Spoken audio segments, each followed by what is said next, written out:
Hey friends, I haven't been doing a heck of a lot of flying and therefore not a lot of aviation videos over the past year. We've pretty much been hunkered down because of the pandemic. But now that Chris and I are both fully vaccinated, we thought it might be fun to see if we could track down a $100 hamburger somewhere. So today we're taking off from Oakland. We are flying out over San Pablo Bay and the Mayacamas Mountains to Clear Lake, and specifically Lampson Field. And on the field at Lampson there is a little restaurant. It's called Red's. It's a great little diner. You can just taxi up and grab a bite to eat. So if you are down to watch two dudes shoot the shit and fly in a straight line for an hour, then I hope you enjoy the video. Cheers. Cessna 739 Uniform Lima, runway 33, cleared for takeoff. Make a right turn, join the Nimitz Freeway northwestbound. Clear for takeoff 33, we'll make a right turn, join the Nimitz, and at or below 2009 Uniform Lima. Cherokee 43434, Oakland ground, maintain VFR at or below 2000, squawk 5305. Are you out of signature or the OTs today? 434, roger, runway 33, taxi via Delta Juliet. The last two times I flew this plane, the rudder was sort of set that you don't need to put a lot of right rudder in. Like that, so just keep an eye out for that. I'll see what happens. Cessna 912, radar service is terminated. Keep the beacon code. Contact Hayward Tower today. Contact Hayward Tower, Cessna 912. The other call for taxi, say again. November 685 Airspace alive, gauges are green. Making sure we taxi with you today. 685 Alpha Bravo, affirmative, you will begin your taxi on this frequency. Just advise when you're ready. Stellar, will do. Thank you, ma'am.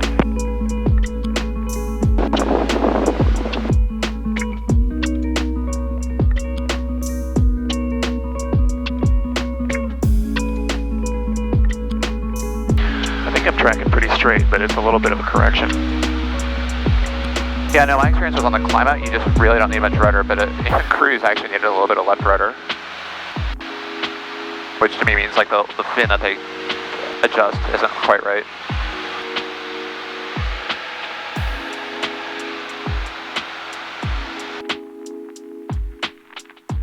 Cessna 9 Uniform Lima, radar contact, say altitude. 500 feet, 9 Uniform Lima.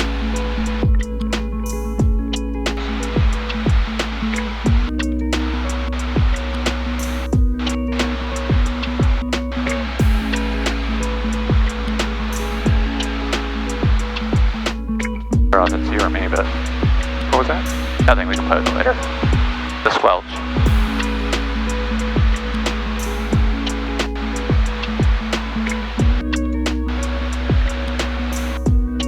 That's a little better.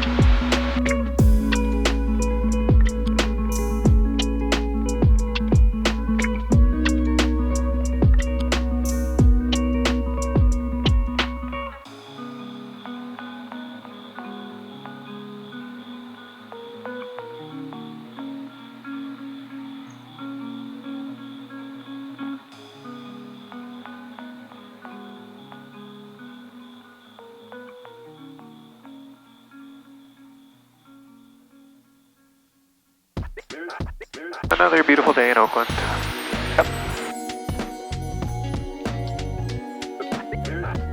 I got submarine layer action up there. Yeah. We might need your killer IFR skills on the way back. I don't mind an excuse to shoot and approach.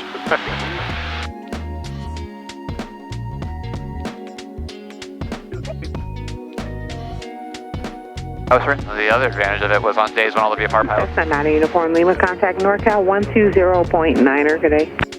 120.9er, 9 Uniform Lima, thanks so much, have a good one.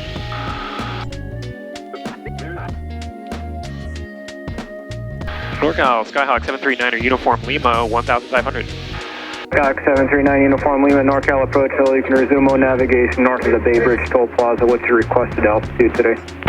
6,500. R9 Uniform Lima, you're cleared in the San Francisco Class Bravo airspace at or below 4,500 till advised. Cleared into the Bravo, 4,500 until advised, 9 Uniform Lima. Cool. I think with the mountains north of Santa Rosa, I think 6 would be good. Golf traffic 12 to 1 o'clock, 5 miles, Pierce Barradeen. Altitude indicates 3,700. 66 Golf, traffic.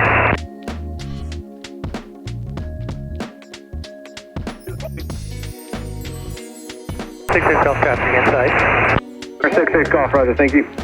He's off line, 12 o'clock, correct? 66 Golf, that's correct, sir. 12 o'clock and about 4 miles, 3,600 indicated.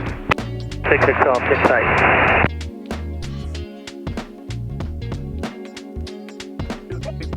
Number 9 Uniform Lima, you can set your climb to 6,500 in the Bravo now. Okay, climbing to 6,500 in the Bravo 9 Uniform Lima. With this plan, I don't know if we'll actually make it into the Bravo, but, you know, nice to not have to worry about it.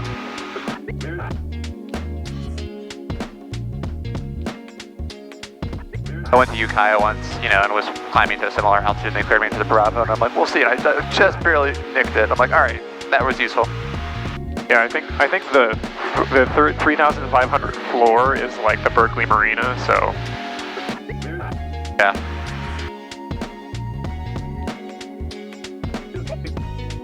Well, we're crossing right now the 3,000 to 4,000 part. Yeah. So we didn't quite make it to 3,000 yet.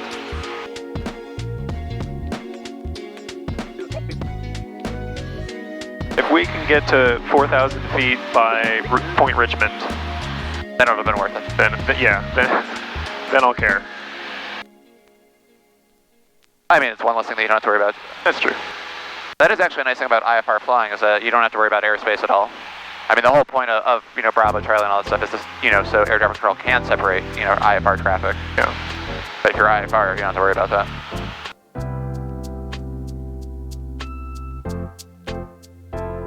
It was actually interesting when Roland and I went up to Lampson. We went IFR, you know, and filed a route that would keep us clear of the fire TFRs. But then Oakland gave us a different clear. 4443 And it actually was going to take us through the TFR. I'm like, you sure? Niner, just want to know your direct Sacramento VOR. So Oakland Center gave us a reroute then. I'm like, yeah, I wasn't expecting to actually do that. I mean, it wasn't like right through the middle of it, but it nicked the edge of the TFR. And I'm like, yeah, I don't think that works. Number 66 Golf, contact approach 125.35, good day. 125.35, 66 Golf, good day. Surprisingly quiet tonight. Yeah, I mean, I don't know if it's just a weekday thing or...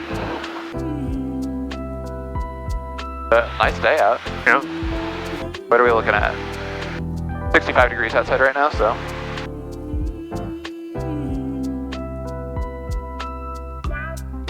Are we gonna make it? I think it's almost exactly what happened to me and Roland at this spot, was we just nicked the shelf a little bit.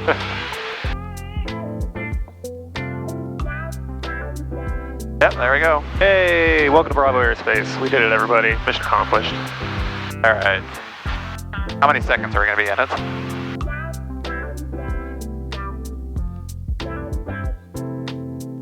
At least 10 seconds right there already. Yeah, we might even make 15. And we're out. Yep. That was like 20 seconds. We got to be real pilots for a minute. We might get to be real pilots again. We're still pretty far away from the 5,000 shelf. Yep.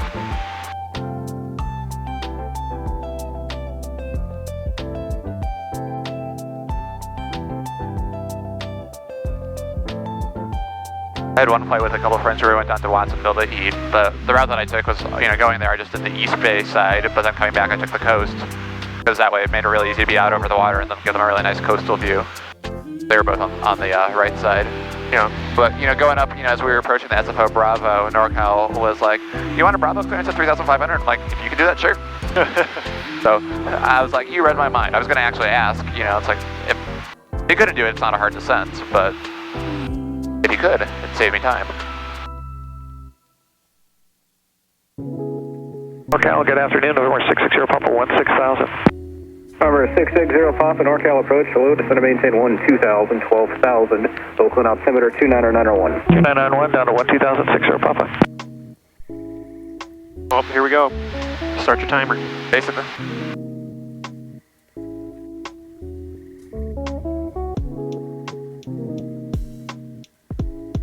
Yeah.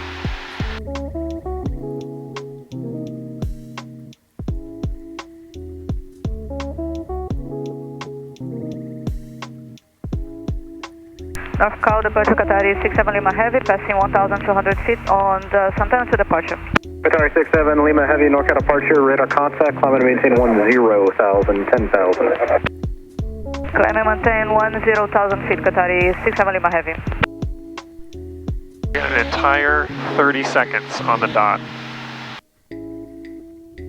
Good times. Number 9er, Uniform Lima, you have exited the San Francisco Class Bravo airspace. Contact Oakland Center, 127.8. Good day. 127.8, Uniform Lima, thanks so much, have a good one. Thank you, sir. United 1742, fly the public speeds in the arrival. Public speeds now, United 1742. Skyway 6222, contact NorCal approach, 133.95. 33.95, Skyway 5220, good day. Open center, Skyhawk 739er, Uniform Lima, 5,400 for 6,500.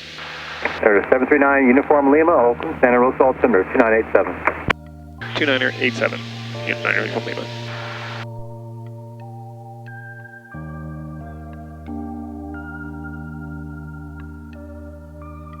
Cruiser 10, contact Oakland, 134.97.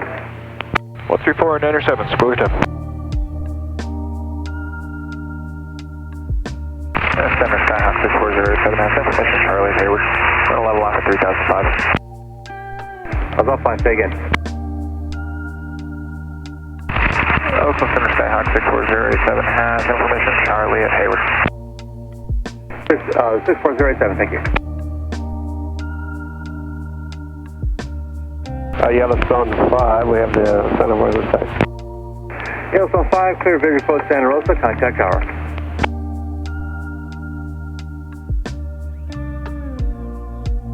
Yellowstone 5, clear visual approach Santa Rosa, contact Santa Rosa tower. Clear for the visual going south, Yellowstone 5 to you. There's a helicopter down there. Was that one? Yeah.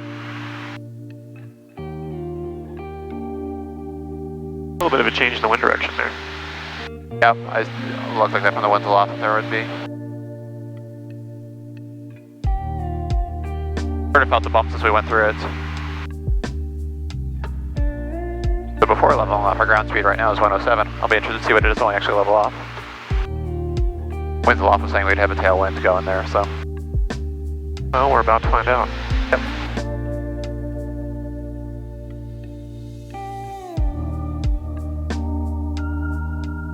West 660 Papa, 7,500, descending 5,000, direct Napa. 660 Papa, Oakland Center, Roger, you have the weather? We do have information, Foxtrot at Napa. Thank you, sir, and report the airfield site. We'll go for 60 Papa. Radio Qatari 67 Lima Heavy, passing 10,600 feet up to 190, bounding that heading. Qatari 67 Lima, Oakland Center, pilot maintains level 230. Maintain for level 230, Qatari 67 Lima Heavy. Sunrise 2240, 28, descending 24. Ride 2240, Oakland, descend via the Windsor 2, the Oakland altimeter 2990. Descend via the Windsor 2, horizon 2240. When you flew down to LA, what did you fly down for? Just for fun, or was there something going on? There was something going on. We headed down for there was a pop-up ice cream parlor that they did. They turned a thing of Baskin Robbins into the Good afternoon, all. Scoops Ahoy. 5388 is 10,700, climbing 19er, 19,000. So you could go in there and get like Stranger Things themed ice cream, and all the people have the costumes and stuff on. So Right, yeah. we flew down, got some ice cream, flew back. That's pretty cool. It was fun.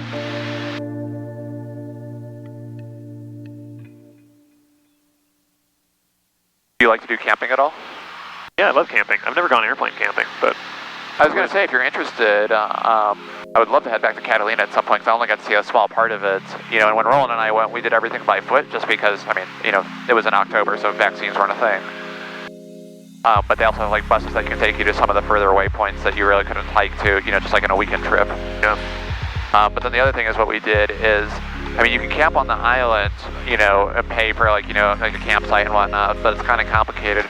Or you can buy a membership that's good for a year and camp at the airport. So that's what we did. So I want to go back down once more to get my money's worth, because it's basically, it's a break-even thing if you go twice in a year. Yeah. So I got once, but Roland's just been so busy lately, I'm like, I should see if anyone else wants to go. Yeah, if you want to head down there at some point, that was a lot of fun. Yeah, I would totally do that. Cool, yeah, I'd love to go. Qatari 67 Lima, open 134.97. 134.97, Qatari 67 Lima heavy. Got Petaluma over here. Yep, good engine out, please. Center, Sky 4688 at 28, descending 240, 260 knots of transition. Sky 4688, open center. Descend via the Bodega 3 arrival, stuff maintain 260 knots. That's for flow restrictions. San Francisco center 2989. 2989, 260 knots of transition, descend via the Bodega arrival, Sky 4688. 114 knots, we are screaming. Yep. That about matches up with winds aloft. I was saying about a 15 knot tailwind, and I usually flight plan for around 100 true. This plane. Yeah, we're doing like 85 indicated, so. At some point you can get like an E6B app so I can actually compute what the true airspeed actually is. You mean you don't carry your like giant metal E6B with you everywhere you go? Surprisingly, after flight training, I kind of stopped doing that. I think as an Easter egg, ForeFlight should add like, you know, like an E6B, like a touch E6B, you know? Oh yeah, where you actually have to drag, you know, the wheels and whatnot, yeah. And like flip it over. Yeah, literally just, you know, shake the iPad or something like that would be the flip. That'd be good.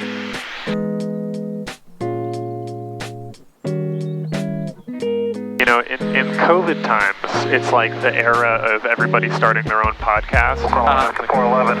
Everybody and their mom is starting a podcast about whatever. I think we should be the first like air podcast. 230 Alaska 411. You mean the first COVID air podcast? That's right. We've got nothing better to do. We're in lockdown. 3388, contact open 134.97. Let's complain about things from a cockpit. 3497 for Skyline 3388. Did you ever watch the TV show Scrubs? Oh yeah. They've been doing a podcast. I don't know if you've... I heard about that. They were like rewatching their old episodes and stuff. I haven't heard it, but it sounds cool. It's been fun, yeah. It's called Fake Doctors, Real Friends. That's neat. Yeah, no, my sister was really into it too, so she told me about it, and I didn't start listening right away, but then not too far into it, I just sort of binged, you know, the first several episodes, and then since then I've just been keeping up with it. They're about halfway through right now, I think. The TPA we're going to be looking for is like it's like 2,400-ish. Yeah, so field elevation is 1,400. ForeFlight says TPA is 2,200. Okay. I can look at the... For 28, right? Or for 28, rather? There's only one runway, but...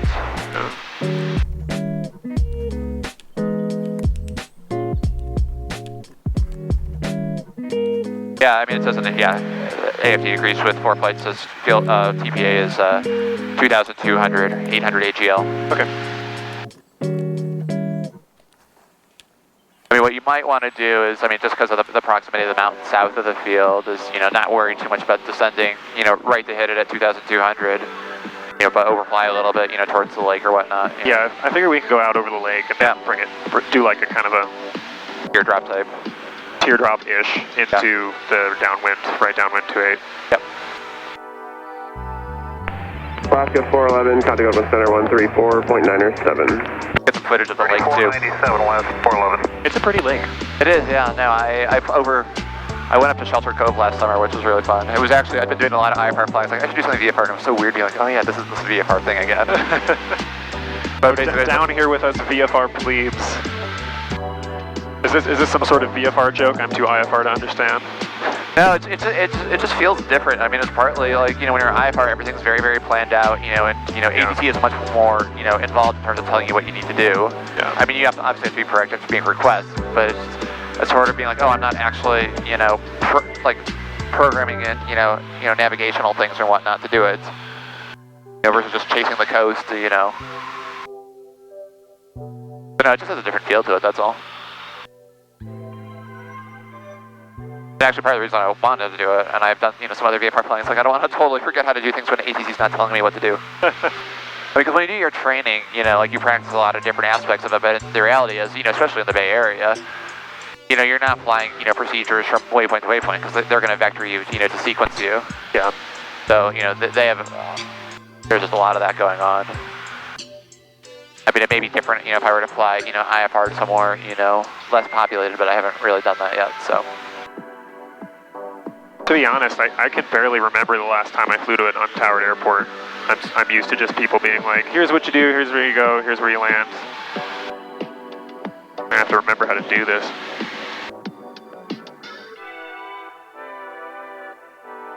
Well, this is one of the interesting aspects, I would say. I was watching a video that was like a YouTube video that was talking about, preparing for instrument flying.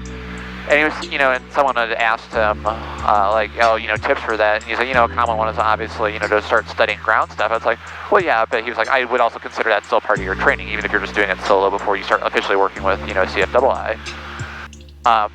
He said it's sort of, his recommendations were sort of following, aviate, navigate, communicate in the sense that, practice flying precise altitudes, precise headings, tracking VORs, things like that, and that VOR part gets the navigation stuff. But then he was talking about, practice communicating. And the more I thought about it, it's like, honestly, like the VFR communication that we do in the Bay Area, I think is more complicated than IFR communication. Like there's some new phraseology you have to learn, but air traffic control knows exactly what you want to do from your flight plan. Yeah.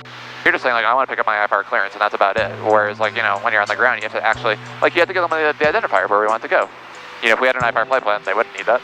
Just say, I want to pick up my IFR. They know what we want to do. Well, to be fair, if I'm flying to Petaluma or something, they know where that is, but nobody's... Right, yeah. No, but, I mean, if you're going a little bit further away, I mean, obviously the nearby airports, they know. But I guess what I'm saying is that I feel like with VFR, there's, there's still some communication with IFR stuff where, there's actually a back and forth in terms of getting across what you want. Center, good afternoon. SkyWest 3301, 16,000, descending 11,000. But IFR is ultimately a lot more about, destination to destination, so they know where you want to go, they know what route you filed, so that covers a lot of it. Maintain 7,000, center road altimeter, Skyder 87, hotel. It's nice they've been giving us flight following this whole time. Down to 7,000. Yeah, they'll give it to us basically to the airport. I mean, 3301. so when Roland and I did this, contact NorCal approach 120.9. I mean, seriously, like you could barely see the ground below you. It was just so smoky. 2688. Contact NorCal approach 120. Yeah, we were talking to center all the way to the airport.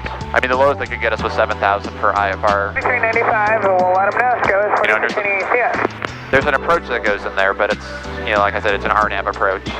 So, couldn't do it with 05 Delta. So we were banking on the visibility being high enough to get in. We might not get in until we're closer just because of the mountains. Yeah, there's mountains in the way. Or you could open the squelch, but...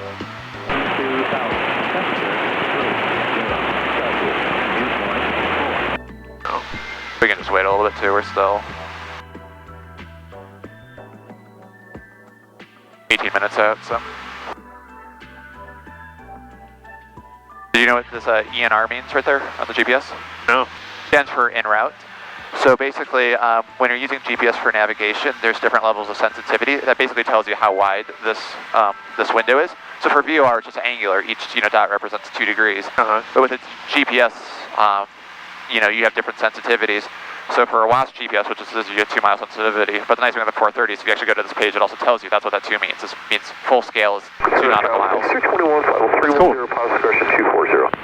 When you get closer to the airport, this will turn from ENR to term or terminal, and it'll go down to 1 mile. And then if you do an approach, it'll get even tighter than that. So obviously, as you get closer to the airport, you want more precise navigation. Right. Papa 14,500 heels first. We center Foxtrot Papa from center road altimeter 287, advise the field and site, we'll get you over the advisory. 700 Foxtrot.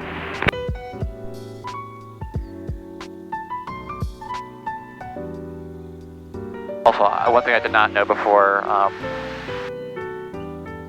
did instrument flying was actually get what does RNAV actually stand for. I don't know if you've heard that before. Isn't it area navigation? Yep. Yeah, so often these days when people talk about it, they mean GPS, but it's actually, GPS is just a specific type of RNAV. 7 Oakland Center, descend via Bodega for your arrival, maintain 260. It's basically where you have some kind of computer that can triangulate your position, but you can actually do that with the VORs if you need to. So that the original RNAV was actually just off the VOR network. Right. 262. But it wasn't really that popular just because you still have all the same limitations of VOR in terms of, service reception and stuff like that. So it just never really picked up. But then obviously once instead of VORs on the ground, you had a constellation in the sky, it took off. So like airliners, still sort of like a flight management system for an airliner. It does RNAV and uses all of it. Any signal it can pick up, it uses to try and accurately figure out what's going on. And have you heard about WAS? What that is? Oh man, I mean I know what it is. I don't know I think it's. Just what it is. I mean I can tell you it's wide area augmentation system, but.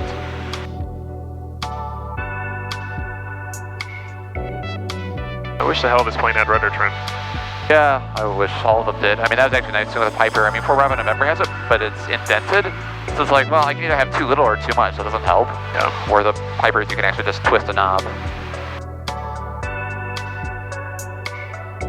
No, but WAS is really nice because it actually, there's basically ground stations that look at the GPS signal and figure out how accurate they are, and then broadcast that up to another satellite network. Yeah. So you can get much more accurate GPS, and you can basically, just use, if you have a WAS GPS, which this is, Kind of 3301, field will be you can get accuracy that's the same as an ILS. And so, like, at Luma, for example, there's no ILS there, but you can do an RNAV approach from there. Alright, clear for visual for runway 14, Santa Rosa Coast, 3301. I see Clear Lake peeking out right through the gap there. I think it's like one of the oldest lakes in California. Yeah, it's up there.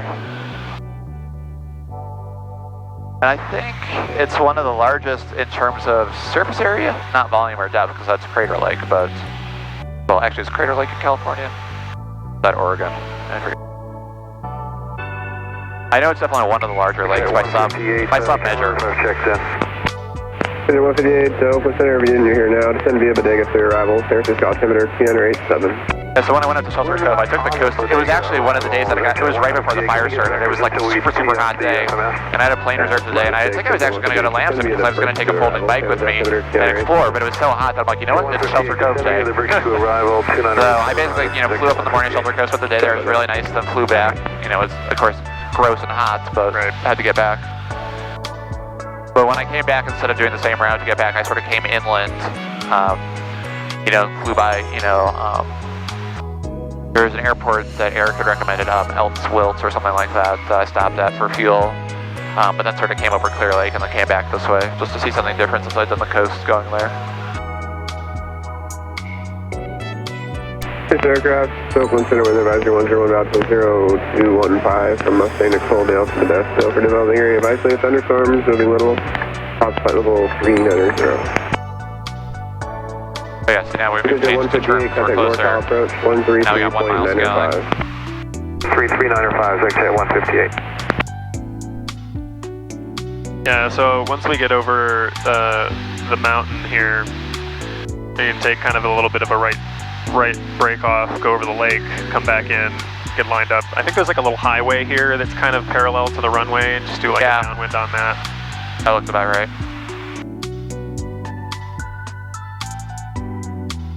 Like I said, I haven't been out here since like 2014 or something. I don't know, but we'll figure it out. Yeah, no, like I said, I overflew it coming back from Shelter Cove, and then went rolling, and I took 35 Delta up here, and not see like this. Alright, go to tower, you have a good day, Scott, 3301. Yeah.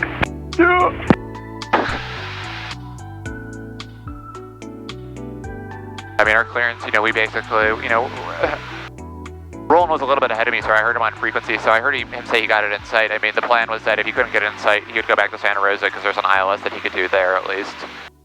But since 05 Delta doesn't have IFR RNAV capabilities, and that's the only approach that's in here. CDM 700 Foxtrot, Pop, I got Hillsburg at night, like to switch to advisory.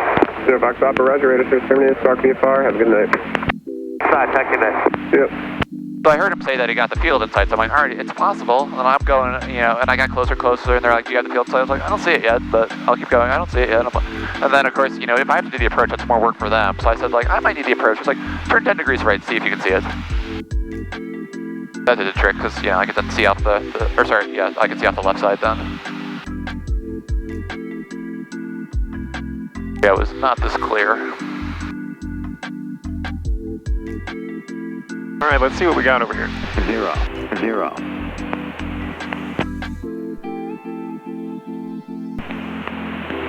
Lakeport, Lampson Field Airport. Automated weather observation 0, 0. 739 radio, radar terminated, stop the VFR, have a good day. 8 knots, visibility. Was that us? I didn't quite hear it. I didn't hear it. I don't think so. Number 739 Uniform Limo, and I'm going to lose you on radio in a few minutes there. Radar service is terminated, squawk VFR, and frequency change is approved. Okay, 9 Uniform Lima, will squawk VFR, frequency change approved. Thanks so much, have a good one. Thank you. There we go. Then you can just flip over. Flip over to the back, yeah.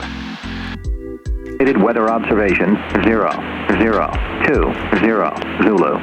Wind 180 at 8 knots. Peak gust 13 knots. Visibility more than 10. Sky condition clear below 12,000. Temperature 30 Celsius. Dew point 4 Celsius. Altimeter 2 9er 8 inches of mercury. Remarks. Density altitude 3600.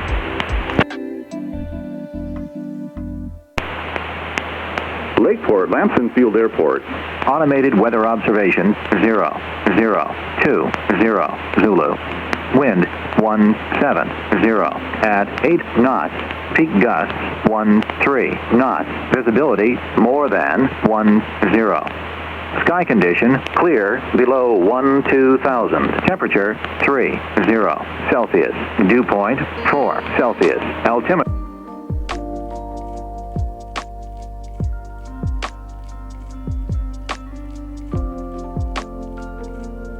Once we get over the hills here, I'll start a kind of a little gentle descent, and we'll... Yep, sounds good. Head on in. Yeah, we're still 16.5 miles out, so a little early to announce. Yeah. So we can just listen and see if anyone else is there. I'll give them a call up at 10 miles. Yeah, I think that sounds about right. I always find it amusing, like when I'm leaving Petaluma, and someone's like, you know, so-and-so 20 miles out, and I'm like, okay. Okay, cool, dude. See you in half an hour. Or more like, no, I won't see you. I'll be gone by the time you get here.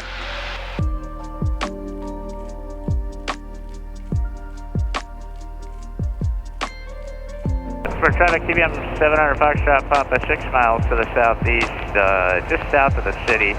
I'll be entering a right downwind and looking for the Skyhawk. Yeah, Skyway's clear the air, about 5 miles to the north, head to Cloverdale. No factor for you. There's that, thanks. I heard Cloverdale there. Yeah. I do not believe either of those people were Lampson. I missed for the first one, and he didn't say at the end of his transmission, but the second guy said Cloverdale, so. I don't see anyone on ADSB, but that doesn't mean anything out here. Can you see TBM going into Hillsburg, just ahead of that you see Cloverdale? At 8 a.m. tomorrow morning. Where exactly is it? Yeah, I'm aware, thank you. Well, Cloverdale's to our I'm left. just going. What's, oh, that's Cool. a... That's just a helipad. Thanks.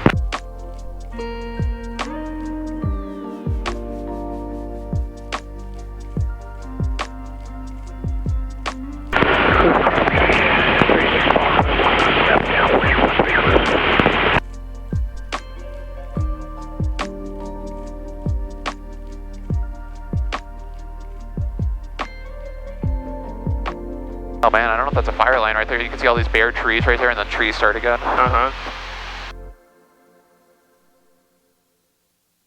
don't know, do you want to try... Well... Try what? Because the wind is a little bit more in the direction of 10. That's fine with me. I mean, yeah. I mean, we can, if we go out of, I mean, the downwind is the same on either side. Because they're both, the downwind's both north of the field for both of them. So we can still go over the lake, you know, check the winds again, and I mean, also if we fly basically over the field, we can look to see if there's a windsock. I think there is a windsock there, so if we fly close enough to see that, we can take a peek of that too. For traffic, TBM 700 Foxtrot Papa, turn to final, runway 13, heels first. Well, let's maybe... yeah, I mean,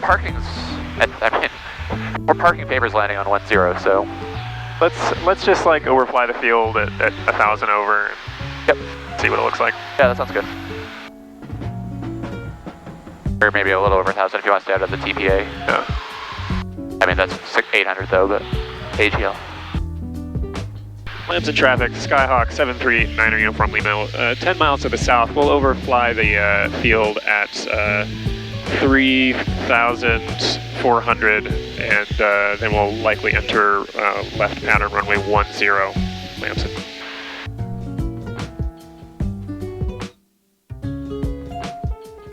Got the field in sight. Yep.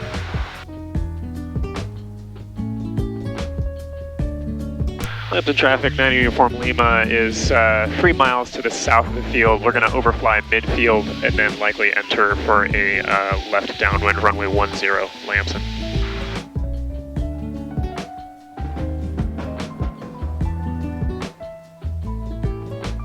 Oh, 029er Zulu. Wind 160 at 11 knots. Visibility more than 10.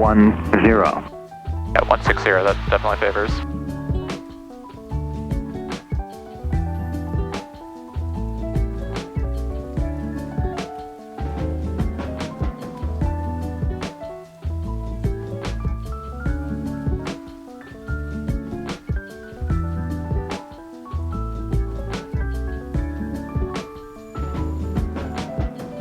You see anything? Me as a windsock, or? Yeah. Yeah, it's right there. I can't quite tell.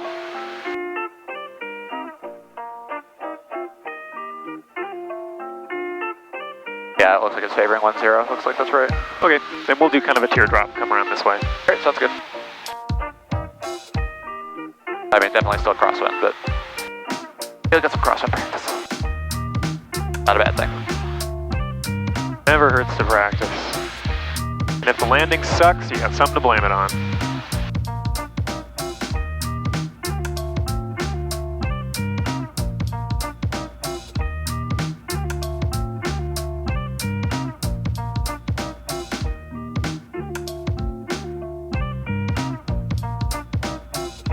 Lampson traffic, 9 Uniform Lima, overflying the field 3,400. We will take a right turn and enter the left downwind for runway 10. 9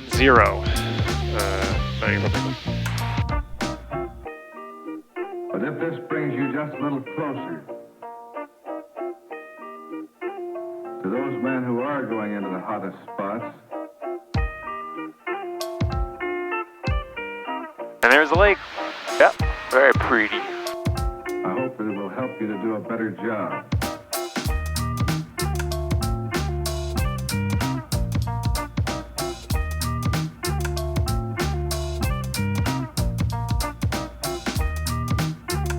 Lampson traffic, 9 Uniform Lima, entering left downwind runway 10, Lampson. Better job.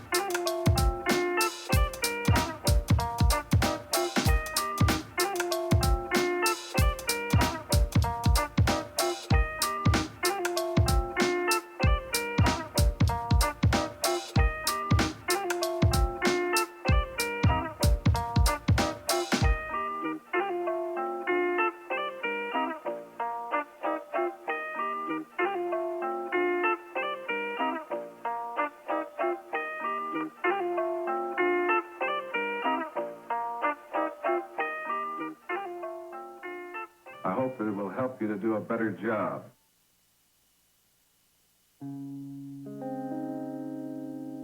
Lampson traffic, 94 Lima, turning left base, runway 10, Lampson.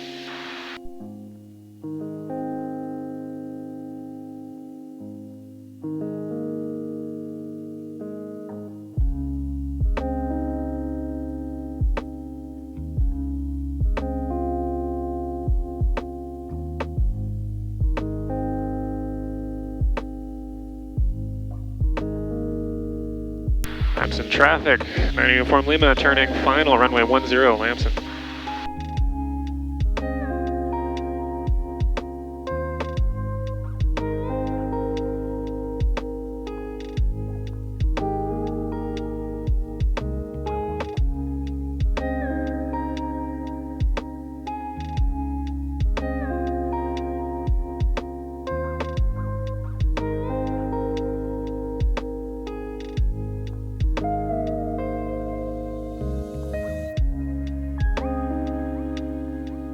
Little bit of a crosswind. Yep. Go ahead, talk right there. Yep. Well, sadly, the GoPro decided to die there right after we landed, but we did manage to get our $100 hamburgers. All right, mission accomplished. $100 almost hamburgers. We did it. Go us. And with that great victory achieved, we then piled back into 90 Uniform Lima, and Chris flew us all the way back to Oakland. So, hope you enjoyed the video, and we'll see you next time.